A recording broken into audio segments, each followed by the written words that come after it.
Senhor, meus irmãos. Meu nome é Vitor e é com prazer que eu venho entregar essa palavra de Deus para vocês. Vamos começar. Talvez você não esteja consciente disso, mas existe um lugar na Bíblia que você é mencionado. E lá, eles falam especificamente de você. Podemos observar que um profeta ele olha para o futuro e ele vê você, não somente um conjunto de vocês. Ele consegue ver você, cada um de vocês. Olha, eu quero ler um texto para vocês, um único lugar na Bíblia onde é especificamente mencionado. Preste atenção, por favor. Vi um grande trono branco, e nele aquele que se assenta, de cuja presença fugiram a terra e o céu, e não se achou lugar para eles. Vi também os mortos. Esse é você, meu irmão. Ele viu você. Naquela visão profética, cada um de vocês, cada rosto. Você está aí sentado agora, onde quer que você esteja, e ele consegue ver você. E você, meu irmão, é chamado de morto. Vamos continuar. Diz o seguinte, Vi também os mortos, os grandes e os pequenos, postos em pé diante do trono. Então se abriram livros. Ainda outro livro. O livro da vida foi aberto, e os mortos foram julgados segundo as suas obras, conforme se achavam escritos nos livros. Deu o mar aos mortos no que neles estavam. A morte e o além entregavam os mortos que neles haviam, e foram julgados, um por um, segundo as suas obras. Então a morte e o inferno foram lançadas para dentro do fogo, para dentro do lago de fogo. Essa é a segunda morte, o lago de fogo. E se alguém não foi achado inscrito no livro da vida, esse foi lançado para dentro do lago de fogo. Olha, tendo lido esse texto, se você percebeu, você deve estar achando que eu sou algum pregador que tenta amedrontar você. Só que nesse momento isso não importa se você está com medo ou não, se você está feliz ou não, se você está sorrindo ou não, isso não importa. Isso não muda o fato de que isso é verdadeiro. Você é visto nas Escrituras. E lá você é julgado, você é chamado de morto. E eu estou aqui pregando sobre vida e sobre morte, principalmente sobre Jesus. Só que muitos estão ouvindo essa palavra e muitos não irão entender, ou até mesmo acreditar. Muitos vão zombar disso tudo, sem preocupação, vão sair rindo, vão desligar esse áudio e vão continuar fazendo as mesmas coisas que fazem. Eu quero que você saiba o seguinte: se você escuta essa palavra e você esquecer disso tudo, Jesus descreve também essas pessoas. Ele diz que o diabo vem, ele tira a palavra dos seus corações para que eles não creiam. As suas mentes estão cheias de tantas coisas desnecessárias, tantos pensamentos sobre si próprio. Se vocês estão cheios de vaidade, cheios de diversão, eles não estão nem aí para o que vai acontecer depois da sua morte. Só que aqui estamos falando sobre eternidade, meu irmão. Algo vai acontecer, não se iluda. Você pode esquecer desse momento, mas vai ser trazido à sua mente novamente no dia do seu juízo. E você vai perceber que uma vez, um dia, um homem ousou dizer todas essas verdades para você. E a grande pergunta é: o que é que você vai fazer com ela? Vamos para o livro de Mateus, por favor. Vamos estudar o capítulo 5. Só que antes, nós temos que entender o contexto. Se você olhar no verso 1 no capítulo 5, vendo Jesus as multidões, subiu ao monte, como se assentasse. Se aproximaram os discípulos e ele os ensinava. É estranho, a gente ver aqui Mateus usando a palavra montanha. Se você fosse para essa região na Palestina, você também iria perceber que não dá para chamar aquela região de montanhosa. Ele usa aquela palavra de propósito. Mateus estava escrevendo para os judeus. Quando você menciona a palavra montanha, eles pensavam apenas em uma coisa: no Monte Sinai. E por que isso era importante? Porque lá no Monte Sinai, a maior revelação de Deus havia sido dada. Deus deu a sua lei de Moisés.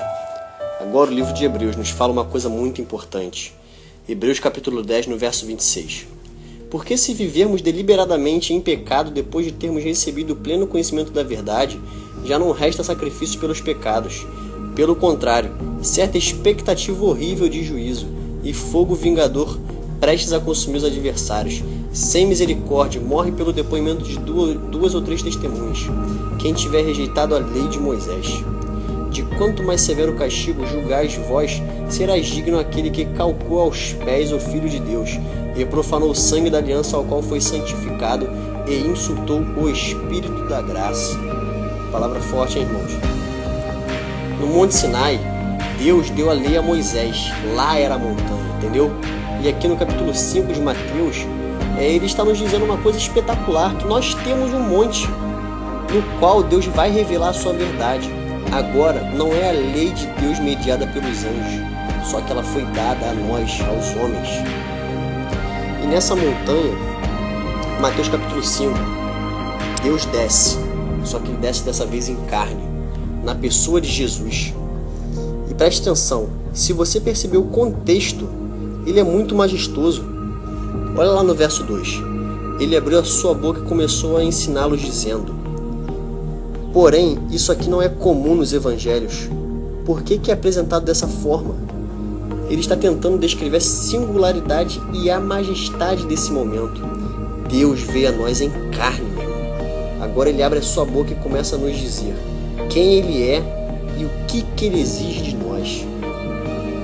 Agora pensa nisso aqui rapidinho.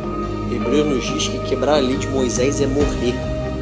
Quanto mais severa a punição você acha, virá sobre aquele que pisoteou o sangue do Filho de Deus. Isso aqui é muito importante, meu irmão. O que as Escrituras estão exigindo de você é o seguinte: com respeito à pessoa de Jesus Cristo, você não pode ficar neutro. A Escritura não permite. Você não consegue ficar aí elogiando e falando coisas boas dele e não ser a favor dele. É ser contra ele. Olha só, eu quero que você veja o seguinte: talvez o Brasil se considere um país cristão, mas eu sei que isso não significa absolutamente nada, meu irmão. Sabe por quê? Vou dar outro exemplo aqui. Os Estados Unidos também é um país que é considerado cristão, só que mata 4.000 bebês por dia e contamina o mundo com a sua corrupção moral. Você pode se achar de certa forma um cristão, mas a não ser que Jesus Cristo seja tudo para você, tire isso da sua cabeça, meu irmão. Você não é cristão. Você não é um cristão. Uma das coisas que muitas pessoas fazem é que elas vão falar bem de religião, vão falar bem de Jesus. Eles vão falar assim: ó, eu acho que ele foi um cara bom. Se você quiser segui-lo, tudo bem. Sabe por que vocês dizem coisas assim? Porque você cresceu à base de televisão. Porque você não tinha se aprofundado nas Escrituras em espírito. Porque ninguém ensinou lógica para você quando você estava no ensino médio. Não dá para você falar bem de Jesus, impossível. Uma coisa interessante que eu estava procurando, o C.S. Lewis disse o seguinte: você tem 3 opções em relação à pessoa de Jesus Cristo, e é só isso. Vamos lá. Primeiro, ele foi o maior de todos os mentirosos, porque ele disse que era o Filho de Deus, e ele sabia que não era. E ele então enganou a maior parte da humanidade ao decorrer da história. E você está disposto a dizer isso? Se você está, meu irmão, pelo menos existe uma certa integridade intelectual da sua parte. Mas eu digo para você, ele não viveu, não ensinou como mentiroso. Uma segunda opção, vamos lá. Ele era louco, ele era um lunático. Qualquer pessoa que crê que é o Filho de Deus e não é o Filho de Deus, não importa a sua sinceridade, né, irmão? Ele é um maluco. Eu até entendo esse tipo de lógica. Só que ela não se sustenta no seu mundo pós-moderno. Para você, alguém pode crer naquilo que quiser e tá tudo bem. Novamente, se a sua universidade oferece um curso de lógica, faça. Pode ajudar você a pensar. Vai ser legal para você, né? Não importa a sinceridade de alguém, meu irmão. Se ele tá errado, ele tá errado. Ele era um lunático e não devia ser seguido. E qualquer um que segue, meu irmão, tá fora de si, é louco. Dá dó de gente assim, né? Você está preparado para dizer que ele era um lunático? Talvez você pode tentar o seguinte: eu não acho que ele era um mentiroso. Eu não creio que ele era um louco. Eu só creio que a Bíblia foi mudada. Bom, então vamos lá, por favor. Traga seus textos. Me mostre as evidências de que a Bíblia foi mudada. Meu irmão, só você olhar para a história. Vamos olhar para a descoberta de... Os livros passaram de geração em geração. Eles são completos. Ele disse que era o Filho de Deus. Mentiroso? Lunático? Ou Senhor? O que ele é? O que ele é? Sabe o que é triste, irmão? você está acabando de escutar essas palavras e você não vai nem pensar nisso. Você está tão ocupado com tantas coisas. Você tem que se divertir, né? Alguém acabou de comprar um PlayStation novo, um Xbox novinho. Isso é mais atrativo do que conhecer mais sobre Jesus e as Escrituras. Lançaram um novo iPhone. Você precisa comprar para suprir o vazio que existe em você. E tem essa pessoa na história. Não importa se você o ama ou se você o odeia. Ninguém afetou a história como ele. Ninguém fez as alegações que ele fez. Nunca ninguém fez o que ele fez. Só que você está preocupado. Está preocupado com a sua diversão. Você pode dizer assim: eu não sei nem se existe um Deus. Só que você nem investiga.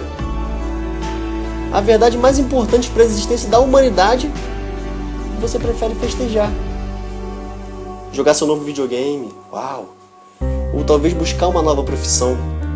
Olha, presta atenção, não estou dizendo isso para machucar você. Eu estou dizendo isso para você acordar. Realmente, do que é isso tudo? Nascer, ser educado, trabalhar, se aposentar e morrer? Olha, eu tenho 25 anos de idade. Ontem talvez eu tinha a sua idade. Amanhã você vai ter a minha idade. E no final da semana todo mundo já morreu. E você quer pensar em coisas pequenas? A verdade mais importante: quem é essa pessoa?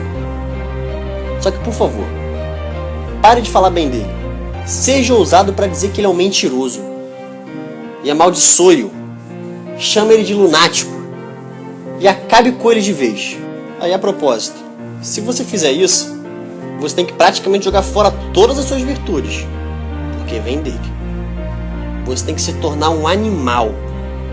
Sem regras. Sem ética. Você não pode dizer que o Hitler estava errado, porque o seu mundo pós-moderno é só sua opinião, onde todos estão certos. Pensa, meu irmão. Pensa. Quem é essa pessoa? Jesus Cristo.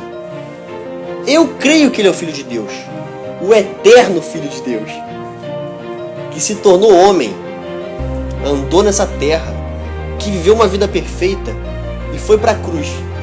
Fazer o quê? Satisfazer a justiça de Deus. Por que era necessário isso?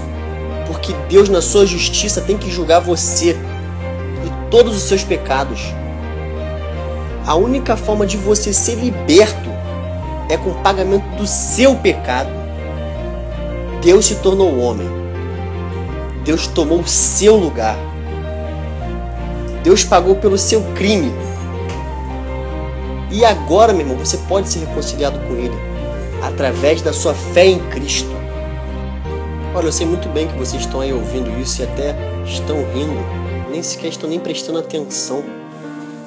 Mas vamos lá, e se você morrer hoje? Para onde é que você vai? Céu? Inferno? Ou para o lugar que você crê que existe depois da morte? Você já parou para pensar nisso? Você já parou para pensar nesse risco que você está correndo? Meu irmão, você está muito vazio. E você está procurando preencher esse vazio através de coisas totalmente erradas. Você está procurando preencher esse vazio, meu irmão, através do álcool, através das drogas, através dos sexos, mergulhado em vômitos, totalmente bêbados, procurando vida onde existe morte, procurando achar em religiões falsas doutrinas de demônios. Meu irmão, que essa palavra possa entrar no seu coração, que você possa perceber que Jesus é o autor da vida. Você pode perder sua vida procurando preencher seu vazio em todos os lugares, mas jamais achará. Jesus disse: eu sou o caminho, a verdade e a vida. Ninguém vem ao Pai senão por mim. Reflita sobre essa mensagem, meu irmão. Busque a presença de Deus, que o resto Ele fará. Amém, meu irmão. Fonte no deserto é o Senhor.